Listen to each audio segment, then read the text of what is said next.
Teman-teman perawat, kali ini saya cerita tentang high flow dan low flow. Nah, high flow dan low flow itu apa sih? Nah, high flow itu artinya aliran yang tinggi. Low flow artinya aliran yang lebih kecil ya, lebih rendah. Batasnya high flow dan low flow adalah 2 liter per menit. Jadi kalau kita memberikan oksigen di atas 2 liter per menit, kita akan menyebutnya high flow ya. Di bawah 2 liter per menit, low flow. Nah, kita lihat nih, kalau kita menggunakan high flow di atas 2 liter per menit, kita biasanya pakai oksigen meternya yang sebelah kiri ya.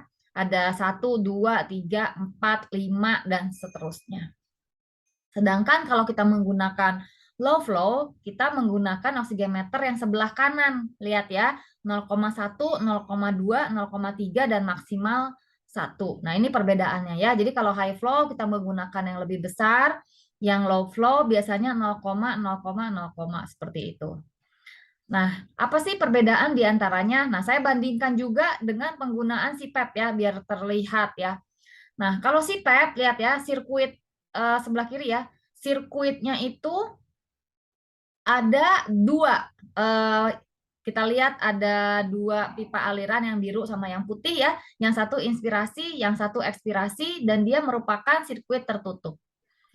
Tetapi kalau HFN, ya, high flow nasal, dia hanya satu sirkuitnya ya. Jadi yang hanya untuk inspirasi, karena dia tidak ditahan oleh tekanan PEEP.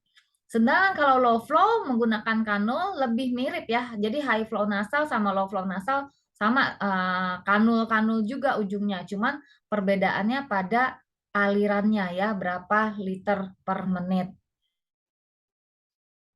Kemudian kita lihat lagi perbedaannya ya. Kalau dilihat dari apakah sirkuitnya tertutup, maka jawabannya HFN dan low flow sama-sama tidak tertutup. Sedangkan kalau si PEP, dia berusaha membuat sirkuit tertutup, sehingga ketika ada bayi mengeluarkan napas, gitu ya, dia ditahan oleh tekanan kontinu yang kita sebut sebagai PEEP. Oleh karena itu, si PEP tidak efektif kalau ada kebocoran. Misalnya anaknya nangis ya, atau kanulnya nggak pas gitu. Tetapi pada HFN dan low flow, dia sirkuitnya tidak tertutup.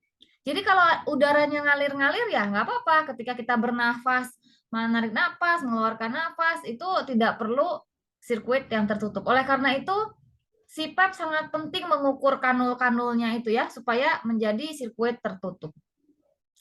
Apakah dihangatkan dan dilembabkan? Nah, ini kuncinya perbedaan antara HFN dengan low flow ya. CPAP dan HFN udaranya dihangatkan ya, menggunakan pengatur suhu ya, ada termostatnya di mana udara yang dihirup oleh bayi dipertahankan suhunya hangat ya, sekitar 37 derajat Celcius, dan dilembabkan ya, udaranya jadi tidak kering. Nah, low flow itu juga dilembabkan sebenarnya, tetapi dia tidak dihangatkan. Oleh karena itu, ketika bayi mendapatkan terapi low flow, udaranya lebih dingin yang dia hirup. FiO2-nya bagaimana? Kalau CPAP dan HFN diatur, ada blendernya. Kalau low flow, nasal kanul langsung tersambung dengan sumber oksigen. CPAP ada tekanannya, tapi kalau HFN dan low flow tidak. HFN dan low flow bisa saja menimbulkan tekanan ya, karena aliran itu menimbulkan tekanan tapi tidak tahu berapa PEP-nya. Kalau CPAP itu terukur sekali ya, tekanan yang kita berikan, tekanan ekspirasi yang kita berikan terukur. Nah, sebenarnya HFN pada neonatus itu lebih cocok disebut sebagai HHHFN ya. Banyak literatur yang menyebutkan bukan hanya HFN, disebutkannya HHHFN, yaitu Heated Humidified High Flow Nasal. Jadi bukan hanya dipasang nasal kanul, terus dikasih oksigen di atas 2 liter per menit, lalu sudah dibilang HFN. Tidak ya, karena dia harus ada dua lagi H yang nggak boleh ketinggalan, yaitu dihangatkan dan dilembabkan. Kita lihat yang di sebelah kanan ini ya. Jadi ada angka tuh 36,6. Nah, itu dihangatkan. Lalu dilembabkan sehingga bayi bernapas dengan udara yang tidak dingin dan tidak kering. Kita lihat ya, ini adalah pengatur aliran ya yang di lingkar itu ya. Kemudian yang ini adalah FiO2 ya, diatur mau fraksi oksigennya berapa, 21%, 30%, 40% ya. Nah, kita lihat lagi. Nah, ini adalah humidifier ya, dia memberikan kelembapan dan menghangatkan. Dan itu apa? Selang yang berwarna biru. Itu adalah selang inspirasinya. Kita lihat ya, kalau si PEP ada dua ya, ada yang warna putih dan warna biru. Tapi kalau HFN hanya satu, karena hanya memberikan dukungan pada saat bayi bernapas spontan ya, inspirasi. Kalau si PEP dia ada tabung PEEP-nya, sehingga dia harus menjaga saat bayi ekspirasi dengan tekanan tertentu.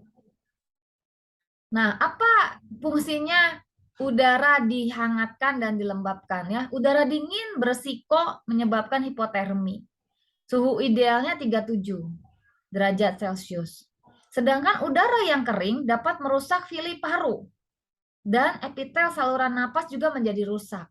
Oleh karena itu, setelah menonton video ini, teman-teman akan sadar ternyata nggak main-main ya kalau kita memberikan low flow. Meskipun kelihatannya, kalau bayi pakai low flow sama pakai CPAP, rasanya lebih enteng pakai low flow. Padahal ternyata low flow itu beresiko hipotermi ya, dan ada resikonya juga karena dia tidak menggunakan blender. Nah, ini low flow ya, jadi dipakai nasal kanul di bayi langsung tanpa ada heated, humidified, dan blender, dia langsung ke sumber oksigen ya. Tabung humidifiernya seperti itu, dia dilembabkan, tapi tidak dihangatkan. Nah, kita lihat, apakah high flow dan low flow dapat menimbulkan PEEP? Jawabannya bisa ya, tergantung dari flow-nya, ukuran kanulnya, dan berat badan bayi. Berat badannya kecil, ukuran kanulnya agak besar, dia kan menutup saluran napasnya, kemudian flow-nya itu memberikan tekanan ya. Saat inspirasi, lihat ya, saat inspirasi yang warnanya biru itu adalah aliran dari oksigen, aliran dari si bayi yang narik napas, kemudian yang warnanya merah itu adalah aliran dari oksigen. Nah, pada saat inspirasi, alirannya searah ya, ditarik napasnya oleh si bayi dan oksigennya juga mendorong udara dari luar ke saluran napas sehingga seiring sejalan. Oleh karena itu, dia dapat meningkatkan tekanan dan membuka alveolus. Ya, jadi flow juga dapat memberikan pressure, tapi tidak tahu berapa. Karena dia dapat mengurangi juga ruang ruginya si bayi ya, sehingga dia bisa meningkatkan kapasitas residu. Dia membuka alveolus pada saat inspirasi. Kita lihat yang sebelah kanan, pada saat ekspirasi ya, yang warna merah adalah dari oksigen, yang warna biru aliran napas bayi. Karena oksigennya itu kontinu, sehingga pada saat bayi melakukan ekspirasi, terhambat oleh flow atau aliran tersebut. Secara tidak langsung menimbulkan tahanan, yaitu dapat menimbulkan PEEP. Tetapi tergantung juga, kalau flow-nya kecil tapi bayinya besar, kemudian ekspirasinya, volume ekspirasinya besar, ya tidak akan bermakna tekanan yang ditimbulkan. Jadi jawabannya bisa nggak flow menimbulkan PEP? Bisa ya, tergantung ukuran kanul, berat badan, sama ini. Karena ini mekanismenya seperti yang saya sebutkan tadi. Nah, lalu flow, ada nggak hubungannya flow dengan FiO2? Nah, flow sendiri artinya adalah aliran oksigen dalam 1 menit. Kalau saya memberikan 1 liter per menit, artinya ada aliran oksigen 100% sebanyak 1 liter selama 1 menit. Kalau 2 liter per menit, Artinya aliran oksigen 100% sebanyak 2 liter selama 1 menit. Berarti kalau setengah liter per menit, aliran oksigen 100% sebanyak 500 ml atau setengah liter selama 1 menit. Ini kalau tidak ada blender. Kalau ada blender, tinggal diganti 100%-nya dengan FiO2 yang kita setting.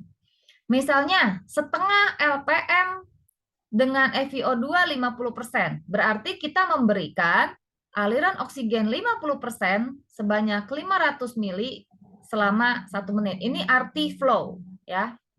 Nah, apa hubungannya dengan FiO2? Kalau si bayi napasnya sangat sedikit dengan berat badan yang kecil ya, kalau bayinya 1 kilo aja, volume tidalnya paling 4-6 cc.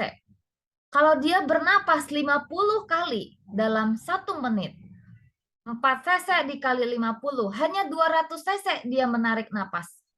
Artinya, bisa saja aliran oksigen yang kita berikan semuanya terhirup sehingga FiO2-nya jadi 100%. Sedangkan kalau kita dikasih aliran O2 yang kecil dengan volume tidal kita yang besar, kita bisa saja FiO2-nya paling cuma 26% yang masuk ke dalam paru-paru, ya. Nah, HFN FiO2-nya pakai blender, sedangkan low flow yang saya bilang tadi tergantung dari berat badan bayi, laju napas, dan flow yang kita berikan. Oleh karena itu, sekali lagi, selain dari kerugian tidak hangat tadi, low flow punya kerugian keracunan oksigen. Oke, setelah ini kita jadi paham, oh iya ya, ternyata selama ini saya menganggap bahwa low flow itu tidak berbahaya, nggak ribet kayak CPAP. Ternyata low flow dapat berisiko, satu, karena dia tidak hangat, dia bisa menyebabkan hipotermi. Yang kedua, karena dia flow-nya tidak bisa kita atur, tidak ada blendernya, sehingga dapat menyebabkan keracunan oksigen. Contoh kalkulator low flow ya. Ini bisa dilihat di starship.org. Berat badan 1,4. Dia napas 60 kali. Kita kasih 0,5. Low flow-nya 0,5. FiO2-nya ternyata 100. Jadi hati-hati keracunan oksigen karena low flow, ya. Demikian, mari kita lebih bijak lagi menggunakan alat bantu napas sesuai dengan kondisi dan kebutuhan bayi, supaya alat bantu napas yang kita berikan tidak mencederai tapi menyelamatkan.